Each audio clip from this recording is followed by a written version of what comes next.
Hi, Toy Soldiers here again with another Pauper deck profile. This time we're going to be doing Lilith from the Darkstalker tins. We built this deck off water. We built this deck as a zone overload deck that's actually designed to do chip damage into her 3 range so that we can pick the attacks up that way. She's a 7 hand size, 19 vitality. Her first enhance, if you don't know, lets you pick up any attack from your card pool that's face up that dealt 3 damage or less. It's only playable once per turn, but it's a free enhance. Your second enhance, name a card. Your attack is plus X speed. X equals number of that card in your staging area plus 1. So basically, you call a foundation, get as many of that foundation plus 1 speed. So you're going to be always getting at least plus 2 speed off this thing once after your first turn's passed. So really good, really solid, and you'll see how this whole thing kind of ties together. So the first stack that we're running for our zone overload is going to be Gemini Slam. So we are doing a high zone overload. It's got 5 damage, which is a pretty magic number for us right now because that chips into 3.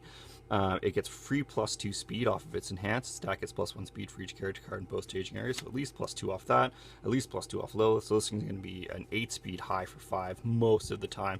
Really great attack, really gross. Pretty staple for this deck. And the next stack we're running is Cat Spike, another high attack, 3 high for 5. It's got the 1+ low, which is fantastic. If you hit with this thing, you can flash in the next foundation you play. Again, that 5 damage, so it chips for 3. So just another really solid attack. Then to kind of finish off our blocks and to finish off our bread and butter for the attack lineup, we're running this Kim Kick that I'm not even going to try to pronounce. 3 high for 4. It's got that high attack combo. If this attack's not completely blocked, it gets plus 2 damage, which pushes it up to 6. So again, it's that magic half damage number that gets us into the 3 range so we can pick it up with Lilith. So really what this whole attack lineup is designed to do is to overload high. Normally I don't like just doing a pointless zone overload unless there's like some ulterior motive behind it, and Lilith is really good for that ulterior motive because instead of just negating all of their low blocks to start with, this also makes their mid blocks a lot trickier to play, because if they're going to mid block something, you're going to be able to pick up an attack that's going to be hitting them for 3 off the mid, and then you're going to be playing it again for either 5 or 6 more damage. So it makes the mid block plays a lot riskier for your opponent. So if you're kind of wondering why I'm just going that hard committed to this deck, that's kind of why. Also in testing, it worked out way better than I thought it would have worked out. So yeah, amazing. The second enhance on this card, you're probably never going to get. We're not running 2s in this deck, so I wouldn't worry too much about that. But then this gives you your mid block, this gives you your low block, and this gives you your high block to balance out 4 of each copy. So that's your base attack lineup. Then to get into the techier stuff, we're running 2 Yuricho Upper Kuga. This thing's amazing just for first enhance, knock over a card in your opponent's staging area. It's 4 high for 2. You're going to be able to pump it up to at least 6 high for 2. Most of the time people aren't blocking this thing, so it's really easy to poke with this thing, attack with something else, pick it up, throw it again, knock something else over. So it's just really strong tech card. Helps you knock over walls, gets your chains going. Really strong. We're also running 2 super drop kicks. Plus 1 mid block is really handy to have. Again, it's the high attacks, 3 damage. It's a kick. And the next control check to play an attack with a printed difficulty of 4 this turn gets plus 3. So it kind of acts as a nice lube to continue playing your other attacks. You notice that a bunch of the other ones that I already showed you are 4 difficulties, so this thing just helps you keep playing longer chains. Then we're running 2 Delta Kicks. I kind of like this card. It's really starting to grow on me. Add 1 card from your hand to your momentum if you want to play some of the, what is that new one that's come out that's really strong? Ever Hopeful plays. That thing's really good for that. We're also running some Strength of Pollux, which is, I'll show you those plays later on. So this card's a really kind of techy for flashing in some momentum. It's also add 1 foundation to your hand, stack is powerful too. If you really need to, come late game, like this card scales pretty well, which is kind of why it's starting to grow on me, because even in the late game when you've managed to hit with 2 or 3 attacks and you're building up your momentum a little bit, this card all of a sudden can turn into a really wicked kill card. So again, but it's high attack, zone overload, magic number of 5, so it's going to chip for half again, even if you don't get it late game. So cool card. To get into the assets that we're running 1 copy of Others of Her Kind. This card, again, is another one that's growing on me. If you notice, our entire attack lineup is punch, kicks, and slams, so it does fit into the Felicia support. After you play a foundation, your kick, punch, or slam gets +1 damage for the rest of the turn. We're not usually going to be using that ability, but really what we want out of this one is your next check to play a foundation this turn gets +1.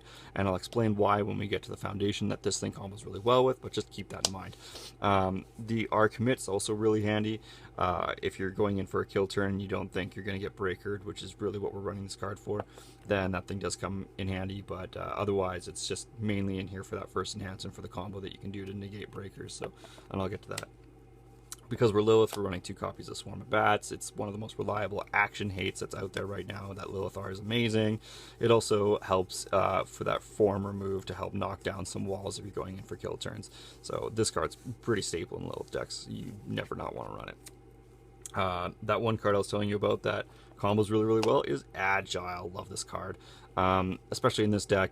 So basically what this card's going to do when you mix it with others of her kind during your attack lineup, no matter what, if they breaker you, you can then, if you're constantly using the others of her kind enhance, you can always throw this Agile down for 0 difficulty, and all you're gonna have to do is check the number that you get breakered for and then flash this thing back down, and you can just eat breakers all day long. So in a deck that you can play a lot of attacks in, much like this Lilith deck, this turns into a really, really strong card because you're always able to just chew up breakers. So even if they just keep throwing breakers at you, as long as you have Agiles available to you, you can just consume them. It's really, really handy.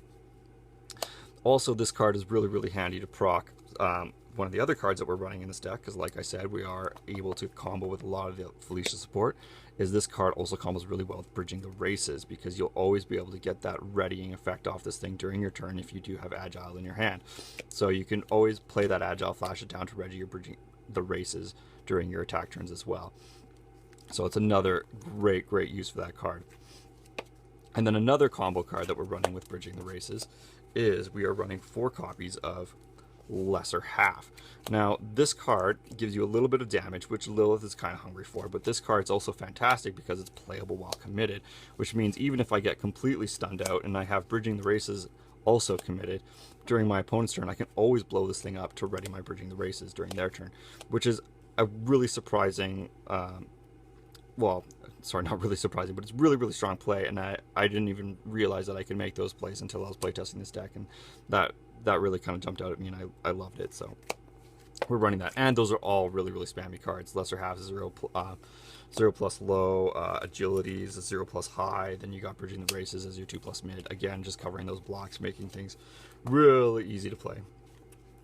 Getting into the more defensive tech, we are running 4 copies of Caught Red-Handed. This thing's pretty staple these days. It's amazing. It stops a lot of different cards. Just whenever your opponent plays an ability that draws cards or adds it to their hand, as long as it's not on a character, this thing can stop it. And it's a flip, so it's a soft cost, and it's a 3 plus high. Great, more block coverage.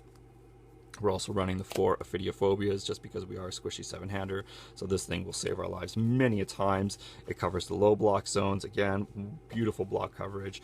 And again, that soft flip cost so that you're keeping your build advantage.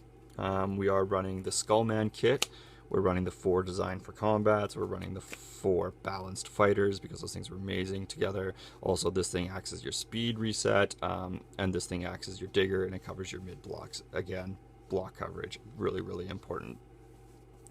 We are also, to round off the Skullman support, we're running 2 Reactive Style because Momentum Hate is actually surprisingly strong in this format right now. And after an attack deals damage, add this card to your Momentum. This card can also open up some really techie plays just to get that flashing in momentum. So we're only running it at 2. I don't think 4 is quite worthwhile in this deck, but really, really solid, and this card comes in great handy. You can also use it to kind of make trick plays when you're running Ever Hopeful, because you can you can let their first attack, like if they're barraging into you, you can take that first attack, add this thing to your momentum, then you can block the second attack with an Ever Hopeful, use the momentum you just got to flash this thing down, then pop it to bounce something in their staging area. Just fun little techie plays you can make with that card. And then of course we are running Ever Hopeful because this card's ridiculous. We're 7 hand size, so we're only running 2. If you're 6 hand size, you can almost justify running 3. This card's just absolutely ridiculous, especially to anybody that can add speed or gain momentum quite easily. This thing's just disgusting. It dodges so many anti-destruction cards. It's gross. It's arguably one of the strongest cards that's in the format right now. Definitely you should fear this card. We're also running 2 copies of Muay Thai Prodigy just because this, again,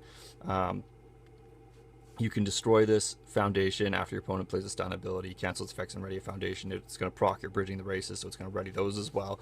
It's just a really, really cool tech card, anti-stun card. I can only really justify running 2 of it. The Enhance is also handy. Your attack gets +1 damage for each card in your opponent's card pool. It's not going to come into play a ton in this deck, but hey, we can definitely use all the damage we can get, which is also why we're running 2 copies of Strength of Pollux. We don't have too many 3-diff foundations in this deck, so we definitely have room for this card. And the other thing that's really, really cool about this is that it fits in really, really well with Kuga Yuricho Upper, because they can't just dump speed resets onto this thing. So it's definitely a solid target for Strength of Pollux. You can just toss some numbers on that.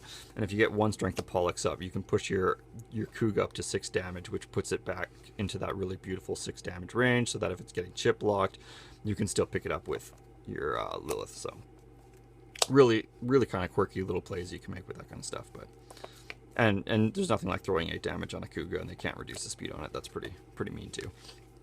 For the last 3 tech foundations that we're running 1 copy of Serentanium Blades. I always run this thing at 1. It's just helps you against certain people that do have recursion abilities. It helps clog against certain things. It's just this card. It's kind of like this clutch play card that it's really good having your staging area at really weird times, and I always love having it around. So I definitely recommend you run this card at 1 and just play around with it and kind of see all the weird uses that pop up for it. If you don't know why it's in decks, just keep running it and you'll keep seeing more and more beautiful little opportunities for this thing. Because yeah, against barrage decks it clogs enough so that they can't keep playing massive strings. Yeah, just tons of stuff. So love that card. We're running the 1 Focused and Patient. I don't think you really need to run 2 and low. This 1 of it's good enough. It's spammy, it's handy, it does lots of tech stuff and keeps your blockchains going good, so that's why that thing's in there. And last but not least, we're running 1 Out of Control Giant, just because of the speed reset. And what I find it almost more beneficial as is not just blowing it up for the 0, but committing it once every turn, just knock down pokes, just knock down stuff, make it a little bit easier to bear with. Again, if you have that reactive style, you can knock 3 damage off an attack, eat it with just eat the 1 or 2 damage that poke might be to gain the momentum off reactive before blocking the next attack to do the ever hopeful plays. So yeah, that is the Lilith deck in a nutshell. I did test this deck out a few times. It was incredibly powerful how much damage this thing could put out on turn 3, turn 4 that your opponent just couldn't handle, because it didn't take them very long to realize it. Like, hey, wait a second, if I do just chip block one of those stupid things, I'm gonna be eating it again right afterwards. So do give this deck a try. I loved it. It definitely exceeded my expectations. So yeah, the next deck that's going to be coming out is going to be the Morgan one. So stay tuned for that one. And until next time.